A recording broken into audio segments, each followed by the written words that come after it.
নারী এশিয়ান কাপে গ্রুপ পর্বের শেষ ম্যাচে আজ উজবেকিস্তানের মুখোমুখি হবে বাংলাদেশ। কোয়ার্টার ফাইনালের আশা বাঁচিয়ে রাখতে জয়ের বিকল্প নেই। ৩ গ্রুপের তৃতীয় স্থানে থাকা দলগুলোর মধ্যে সেরা দুয়ে থেকে পরের রাউন্ডে যাওয়ার সুযোগ। ম্যাচ জিততে সাহস নিয়ে খেলার তাগিদ কোচ পিটার বাটলারের। পার্থে ম্যাচ শুরু বাংলাদেশ সময় বেলা ৩টায়। জটিল সমীকরণের সামনে বাংলাদেশ।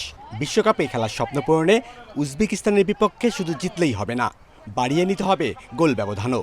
12 দলের মধ্যে অষ্টম হতে পারলেই মিলবে 2027 ব্রাজিল বিশ্বকাপে খেলার টিকিট। ফিফার র্যাঙ্কিংয়ে 63 ধাপ এগিয়ে উজবেকিস্তান, শারীরিক শক্তিতেও বেশ এগিয়ে। তবে গতি, স্কিল ও আক্রমণের দক্ষতায় বাংলাদেশের মেয়েরা যে প্রতিদ্বন্দ্বিতা করতে পারে তা স্পষ্ট। প্রথমবার এশিয়ান কাপে অংশ নিয়েই চমক দেখিয়েছে তারা। অন্যদিকে 5 বার খেললেও কখনো গ্রুপ পর্ব পেরোতে পারেনি উজবেকিস্তান। আমাদের সাহসী এবং নির্ভীক হতে হবে।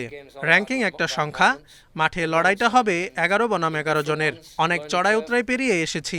বাংলাদেশের ফুটবলের জন্য একটি মাইলফলক। আমরা জয়ের জন্যই মাঠে নামবো এবং সেরাটা দেব। পার্থে 1.5 ঘন্টার অনুশীলনে উজবেকিস্তানের বিপক্ষে কি কৌশলে নামবে দল সেটি বুঝিয়ে দিয়েছে কোচ পিটার বাটলার। মুখে সরাসরি কেউ না বললেও আকার ইঙ্গিতে স্পষ্ট, উজবেকিস্তানকে হারানোর লক্ষ্য নিয়েই প্রস্তুতি নিচ্ছে বাংলাদেশ। গত 2 ম্যাচে আমরা অনেক কিছু শিখেছি। উজবেকিস্তান শক্তিশালী দল, তাদের খেলার একটা নির্দিষ্ট ধরন আছে। আমাদের মেয়েরাও দক্ষ এবং বল দখলে রাখার ক্ষমতা রাখে।